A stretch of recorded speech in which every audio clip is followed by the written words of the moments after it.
Hello everyone, today we're going to be looking at some more fantasy from Para Bellum Games. This time round it's the city-states and their Satyroi. Alright, the Satyroi for the city-states for Conquest, Last Argument of Kings and First Blood.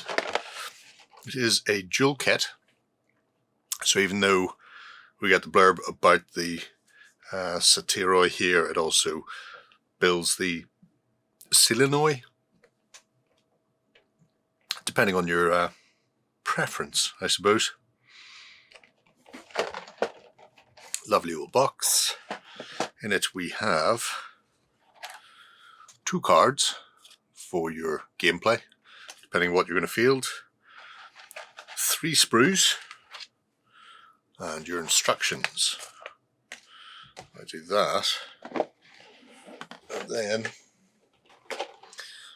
have a look at the instructions first. Instructions is, what's that, A3? One side shows how to build your Selinoi, so 4 poses. Other side does exactly the same, but for the Satyrs. Bish bash, bosh.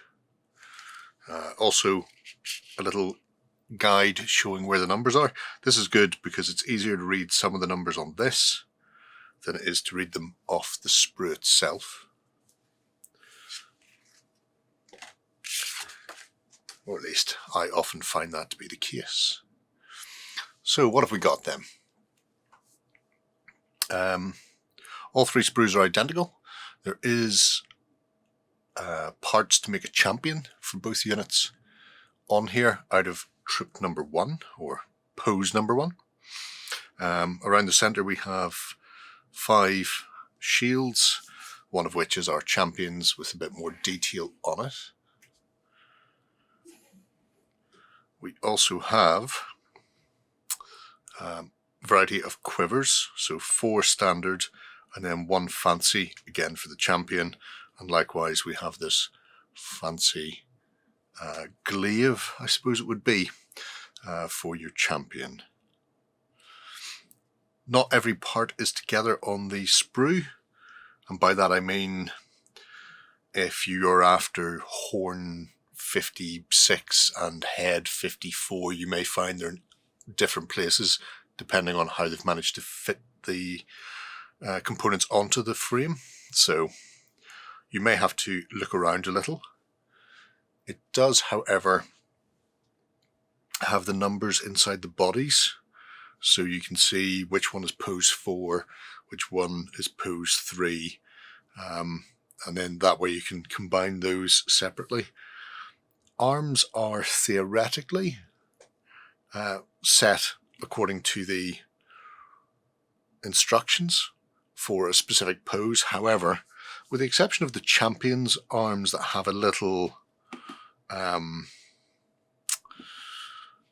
bit of armor across the shoulder, you could mix them. However, the bowmen all have a single shoulder pad on their left shoulder, and they are actually keyed to the torso, so there's a little bit in there. Don't know whether or not that will show up on camera, but it's grooved to account for the tunics that they're actually wearing.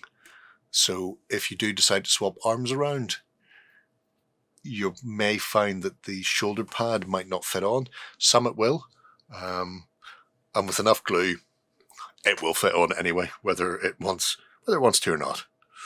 But yeah, it's very nice overall. Some lovely detail on things like the bows. The bows in particular have more of the city-state sort of mechanical tech feel to them, you know, where there might be, for example, on this, what looks like little windlasses or pulleys that you would get on a modern bow. Not so much as far as the glaive and shields go, but you know, it is what it is. They are, after all, stabby weapons, not high tech. I will say the instructions have one thing wrong, which is, if I throw this round here, so for all of the shields it shows the flat side up.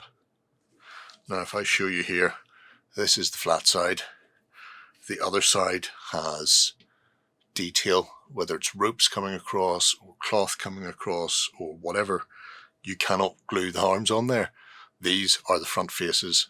It does have them that way on the box front. So if you happen to be picking this up and going by the instructions, that side's out. You get a much neater fit if you put them on that way. So yeah, plenty of options. Nice level of detail on the sprue, and the sprue gates for the majority of the build were relatively easy to get to. Every now and again you'll hit a weird one, like this one at the top of the legs, which was you have to clip out and then sort of file down. And actually this body in particular was my least favourite for getting it to lock together without a gap. But, you know, is what it is. Right, let's have a look at some of them built. Alright, taking a look at the Satyroi first then. So this is a leader build. Widest pose by quite a bit. He barely fits onto the standard base. He is a majestic 40mm to eye level. So, big fellow. Like I say, the build construction's nice.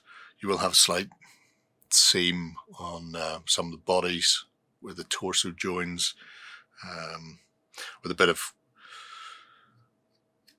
wire wool and plastic glue. You could make that seamless. The features on the faces are beautifully rendered. They're really nice work. So the Satyroi are a medium infantry unit. Some interesting rules. They have fluid formation, which means they get a free reform at the end of moves. And they also count all arcs for line of sight, not just their front, so they can move off at the beginning or end. They can reform, so they could reform at the beginning of a move and charge into somebody. So handy in that respect. They have a cleave of 1 and impact 2. It's relatively punchy.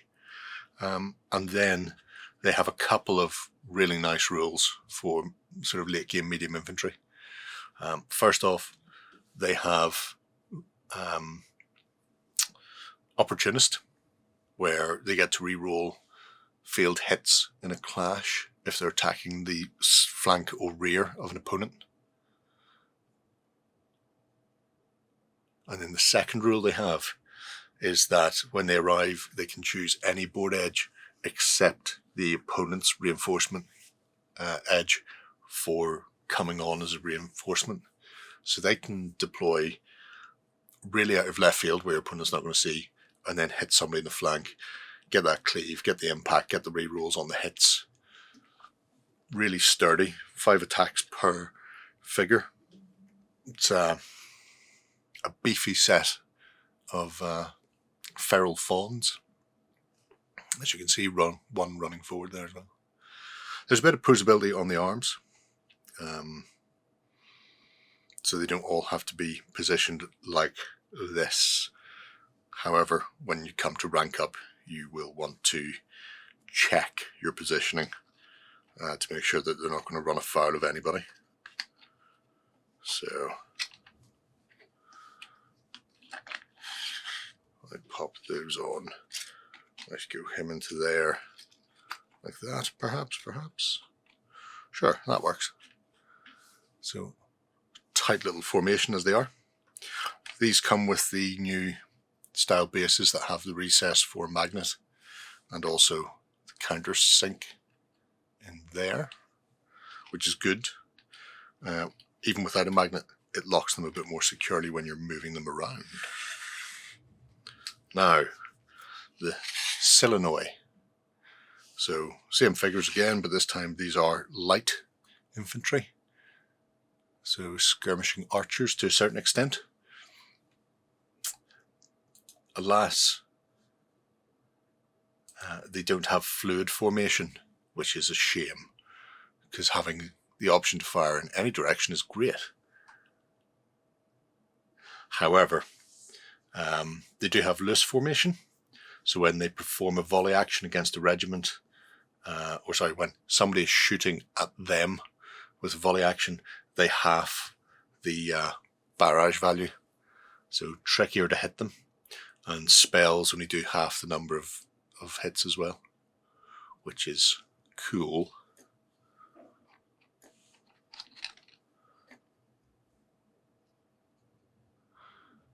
However, I think my favourite rule is arcing fire, where they can choose after taking aim to not get the +1 bonus, but they can essentially fire over intervening troops. So as long as they have friendly with a line of sight to their target, then they don't really need to see. So that's, fascinating. As long as you've got somebody with eyes on, then they can be firing over the top. And being able to have your archers supporting from behind a unit of heavy infantry, hoplites, phalangites, whatever it happens to be, gives them an awful lot of stability and protection on the battlefield, where they can be chipping away, ready for the infantry to either receive a charge or to make one of their own. So there we have the bow version as well. They are, like I say, really nice set of figures, regardless of which way you want to build them. And I'm sure there'll be an awful lot of fun for painting as well. So there we have it. All right. Lovely set of sculpts once again. Obviously, nice dual kit, so you can make the Selinoi or the Satyroi, depending whether or not you fancy one style of light infantry over the other style of sort of more medium infantry. Either way, very handy to have. Everybody needs some form of skirmishers. Satyroi to throw in front of your opponent's skirmishers to clear the way for the phalangites and the hoplites to move in and clear the ground. But let me know what you think below. If you're getting into First Blood or Conquest, the Last Argument of Kings, I'd be very keen to hear your thoughts on this as well. Until next time, bye-bye. Go ahead and check out our other content on screen now. And while you're at it, why not hit subscribe and remember to ding our dong. Go on, you know you want to click it. Go on.